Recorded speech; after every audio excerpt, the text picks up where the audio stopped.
Nah, siapakah orang yang tidak tahu itu? Ini yang dimaksud orang yang tidak tahu, tetapi dia tidak tahu bahwa dia tidak tahu. Siapa mereka itu sebetulnya? Baik, kita lihat ayat ini.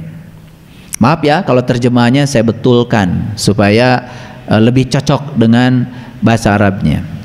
Innallazina kafaru. Apa terjemahannya? Sesungguhnya orang kafir. Berarti nggak diterjemahkan. Itu terjemahan yang keliru. Kalau terjemahkan semuanya supaya nggak salah. Kalau ini tidak diterjemahkan, sesungguhnya orang-orang kafir, di otak kita sudah ada kafir itu orang lain yang berbeda keyakinan dengan kita. Kan kita jadi ngomongin orang, bukan ngomongin diri sendiri. Kan ini ngaji mau nolong diri sendiri. Kalau mau nolong diri sendiri berarti ngajinya ke dalam, bukan keluar. Paham sampai sini? Jadi terjemahnya bagaimana terjemahnya? Innallazina kafaru, sesungguhnya orang-orang yang tertutup apanya? Ya segalanya. Tertutup pemikirannya, tertutup mata kalbunya, tertutup terhadap kritik, tertutup. Karena orang-orang yang model kayak gini ya, pasti orang yang menganggap dirinya itu sudah selesai, menganggap dirinya sudah sempurna, udah nggak mau belajar lagi. Ini orang yang berbahaya. Bahaya nggak? Bahaya. Makanya orang yang semacam ini, kata Quran, a'andartahum amlam tumdirhum la yu'minun. Dikasih ceramah, tidak dikasih ceramah, tidak akan berubah menjadi orang yang beriman. Berarti orang ini sudah beriman belum? Sudah beriman belum? Iya belum, namanya juga masih tertutup. Tetapi orang ini sudah mengaku seakan-akan dirinya sudah beriman. Kan mengimankan orang yang belum iman gampang, tapi mengimankan orang yang sudah merasa dirinya beriman itu yang sulit. Jadi siapa yang tidak bisa ditolong? Siapa yang tidak bisa ditolong? Orang yang belum beriman tetapi sudah merasa dirinya beriman, padahal masih tertutup, susah ditolong. Tapi orang yang sadar, jangan-jangan saya masih tertutup. Oh ternyata iman itu ada awalnya. Oh ternyata Nabi Musa waktu mau beriman itu ada awalnya. Kan Musa minta melihat Tuhan. Diabadikan dalam Quran surat Al-A'raf 143. Ya Tuhanku, nampakkanlah diri Engkau kepadaku agar aku dapat melihatmu. Apa kata Tuhan? Kamu tidak akan sanggup melihatku, tapi lihatlah ke dalam dirimu, lihatlah ke dalam bukitmu, lihatlah ke dalam gunungmu. Ini sudah dibahas kesempatan yang lalu, gak saya ulang lagi. Lihatlah ke puncak kesadaran tertinggimu. Maka kemudian Allah menampakkan diri di situ. Falamma tajalla rabbuhu lil jabal, tajali. Apa yang terjadi? Gunungnya hancur luluh dan Musanya jatuh pingsan, mengalami fana billah. Disitulah Musa mengalami kalimat la ilaha illallah. Setelah Musa mengalami pengalaman itu, apa yang dikatakan Musa? Qala subhanaka tubtu ilaika wa ana awalul mu'minin. Maha suci Engkau ya Allah, sungguh aku kembali kepadamu dan inilah awal aku beriman. Jadi para nabi, para rasul mengajarkan iman itu ada awalnya. Gak kayak kalian dari kecil diajarkan oleh orang tuamu. Nanti kalau di sekolah ya ditanya guru agama, agamamu apa? Bilang aja Islam. Siapa yang ngajarin? Siapa yang ngajarin? Lah bapakmu.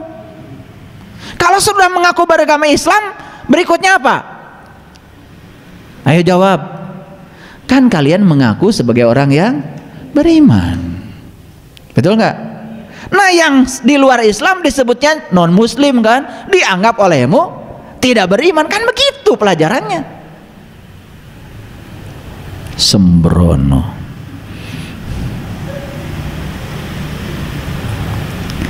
Jadi pertama kali yang ngajarkan kalian tuh agamanya apa? Siapa? Bapakmu. Terus diresmikan agamamu Islam oleh siapa? Oleh Pak RT. Lah iya kan waktu bikin KTP, punten alamat di mana? Jangan teh saha. Betul nggak? Tanggal lahir, tanggal sabaraha. Kan gitu. Pekerjaan naon? Punten. Agamanya apa? Islam Pak RT. Kan gitu. Resmi. Ditulis tadi KTP. Apakah itu diakui Allah? Yo, pernah nggak nanya gitu? Enggak. Kenapa enggak? Kalau kita tidak pernah bertanya, berarti kita tidak layak menjadi manusia yang dapat ditolong. Nah, yang sadar kemudian cari-cari, nih para nabi, para rasul kapan mulai Islamnya ya? Akan ketemu ayatnya. Makanya di Quran kemudian Allah mengatakan, inna sholati wa nusuki wa mahyaya wa mamati lillahi rabbil alamin la syarikalah wa bizalika umirtu wa ana awalul muslimin. Di mana itu? Itu diabadikan di Quran surat Al-An'am 162 163.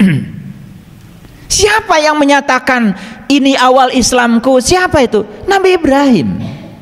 Kapan Nabi Ibrahim mengatakan kalimat itu? Tepat setelah beliau mencari jati dirinya.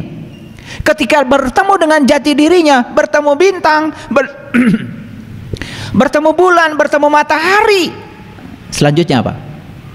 Nabi Ibrahim mengatakan, inni wajjahtu wajhiya lilladzi fataras samawati wal ardh hanifan wa ma ana minal musyrikin. Itu kalimat yang terlontar dari mulutnya Ibrahim tepat setelah beliau mengalami pengalaman untuk bertemu dengan jati dirinya. Jadi nggak sembarang orang mengawali Islam, ada latar belakangnya. Orang mengawali iman juga ada latar belakangnya, ada pengalaman spiritualnya. Pertanyaan saya, kalian mengawali Islamnya kapan? Kalian mengawali imannya kapan? Itu aja pertanyaan dari saya. Kalau sadar, loh, jangan-jangan saya belum mengawali Islam. Loh, jangan-jangan saya belum mengawali iman seperti yang diajarkan Quran, yang dialami para nabi, para rasul. Maka ketika di sini ada kegelisahan, kalian layak untuk ditolong. Yang tidak gelisah pasti mengatakan dirinya sudah selesai, bukan? Dan orang yang macam itu gak layak untuk ditolong. Paham ayat ini? Ayo ulangi lagi. Sekarang bacanya gini. Tadi bacanya gimana? Sesungguhnya orang kafir sama saja dikasih ceramah, tidak dikasih ceramah, tidak akan beriman. Apa yang selama ini kita lakukan? Ini ditujukan pada orang lain. Wah, dia mah dikasih ceramah juga percuma, gitu kan? Tidak akan beriman, kafir, gitu. Emang kalian kalau udah dikasih ceramah jadi beriman gitu?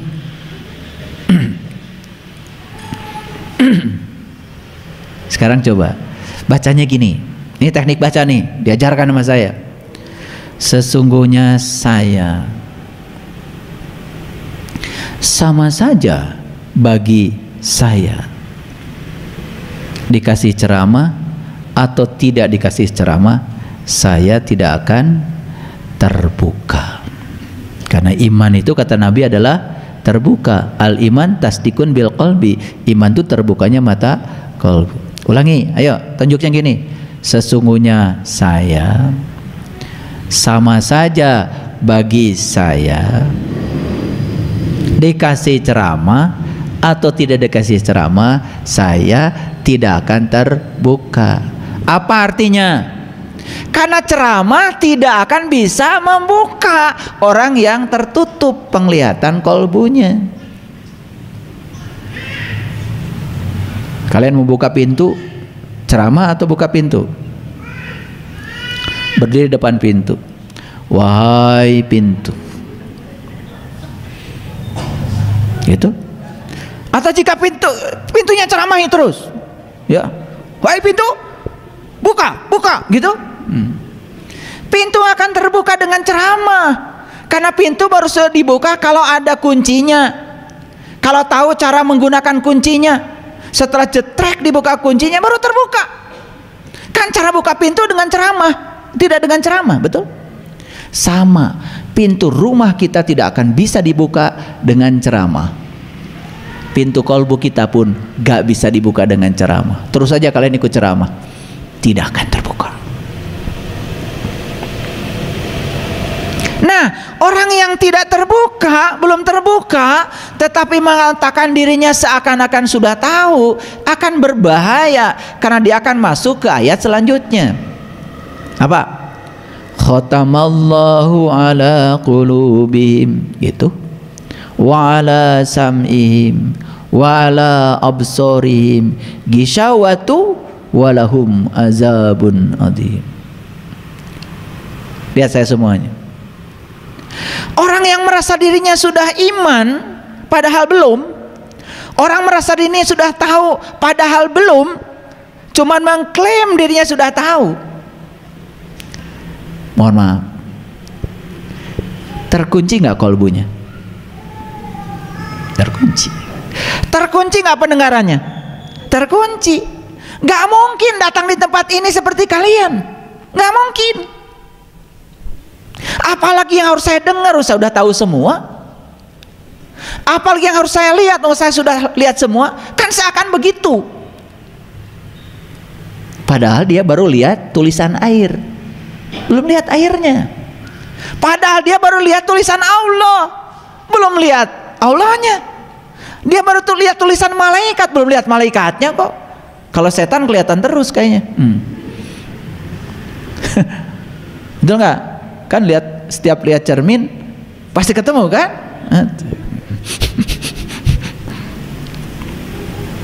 Coba pahami kalimat ini, sederhana kan? Ini ngajinya ke sini, jangan keluar. Stop, ngaji keluar. Ini ngajinya ke sini. Sesungguhnya saya sama saja bagi saya, dikasih ceramah tidak dikasih ceramah, saya tidak akan terbuka. Berarti untuk membuka ketertutupan saya gak bisa dengan ceramah. Disitulah pentingnya ketemu seorang guru yang bisa mengajarkan bagaimana cara untuk membuka. Harus ada lakunya. Laku itu berarti tindakan dong, paham? Nah mereka yang mengklaim dirinya seakan-akan sudah terbuka padahal belum, mengklaim dirinya sudah beriman padahal belum, mengklaim dirinya sudah tahu padahal belum, dia sedang mengunci, pertama, kolbunya. Dua, dia sedang mengunci pendengarannya. Yang ketiga, dia sedang mengunci penglihatannya. Itu yang disebut dengan azab. Itu azab yang paling besar. Dan siapa yang ngasih azab itu? Siapa?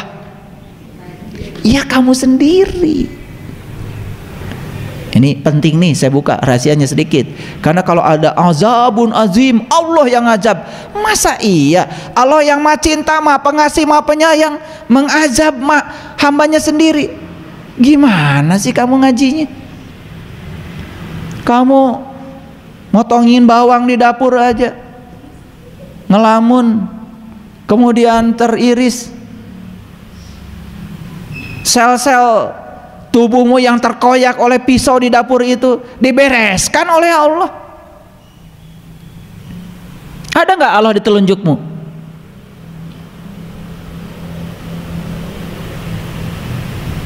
Allah itu tidak pernah tidak menempati satu ruang pun di semesta ini. Tidak ada satu tempat di semesta ini yang tidak ada kehadirannya. Di telunjukmu yang sakit itu dia hadir. Siapa yang membereskan lukamu itu? sampai bagus lagi, sampai tidak berbekas lagi. Siapa? Siapa kalau bukan kehadirannya? Masih mencari-cari kemana-mana. Subhanallah. Makanya orang bodoh mencari Tuhan, tapi orang yang sadar, yang berakal, menyadari Tuhan bersamanya. Memang Tuhan batu ali, cari-cari. Ini saya ingin meluruskan ayat ini, karena begitu kata-kata walahum azabun adim, wah itu tuh orang-orang kafir yang berbeda keyakinan dengan kita akan diazab oleh Allah. Buktinya mereka ekonominya lebih bagus, kehidupan mereka lebih bagus. Kamu aja yang suka bilang azab-azab, minta sumbangan terus.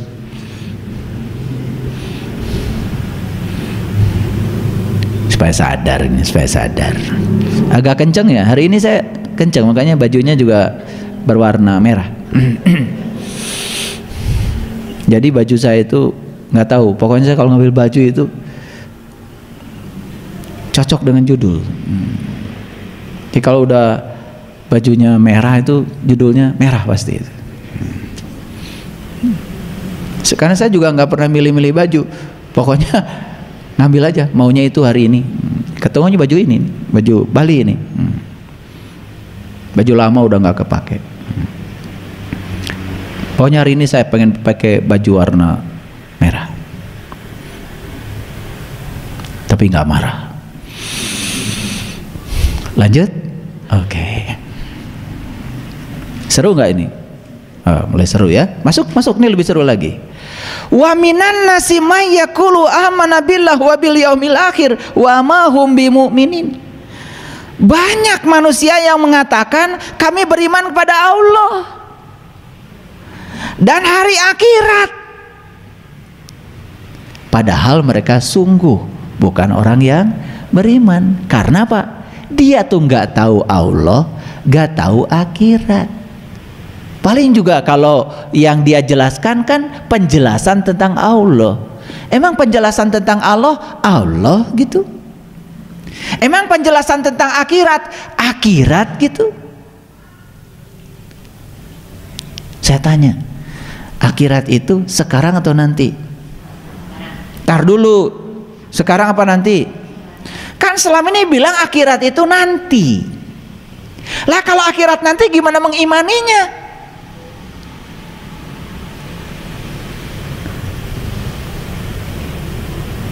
Ngeri?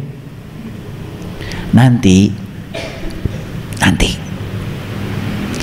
kamu bakal kaya, kata Mbah Dukun.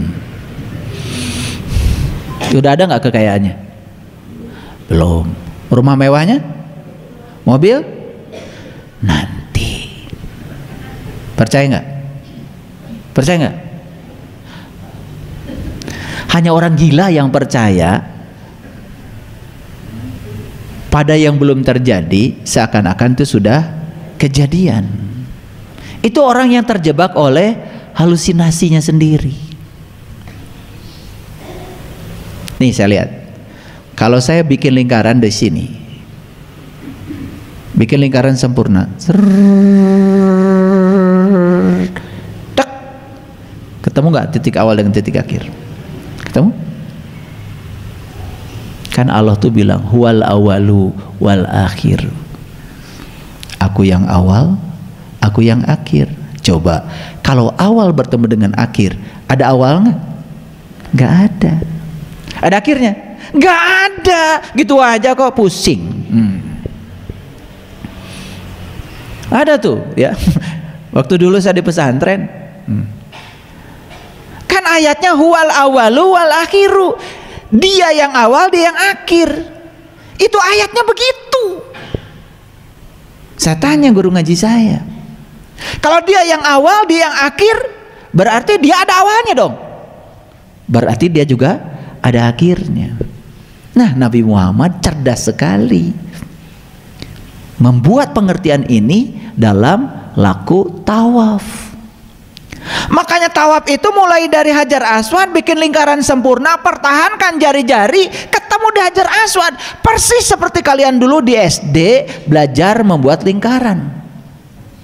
Pakunya ditancap, yang pensilnya diputar. Kalau tidak tisoledat, nah tisoledat nih, apa bahasa Indonesianya? Kalau tidak terpeleset, itu akan ketemu titik awal dan titik akhir. Begitu ketemu titik awal titik akhir, jadi lingkaran sempurna, disebutnya mandala. Begitu sudah ketemu mandala, bingung kalian, dari mana saya tadi mulainya? Awal dan akhir ketemu, jadi tidak ada awal, tidak ada akhir. Itu yang namanya keabadian. Itu ngaji itu begitu. Paham? Pelan-pelan nih ngajinya, kecepatannya 5 km per jam. Wa minan nasi may yaqulu amanna billahi wa bil yaumil akhir wa ma hum bimumin. Dan Allah mengatakan, banyak manusia yang mengatakan saya beriman pada Allah, padahal nggak tahu Allah. Dan mengatakan saya beriman pada hari akhirat, nggak tahu akhirat.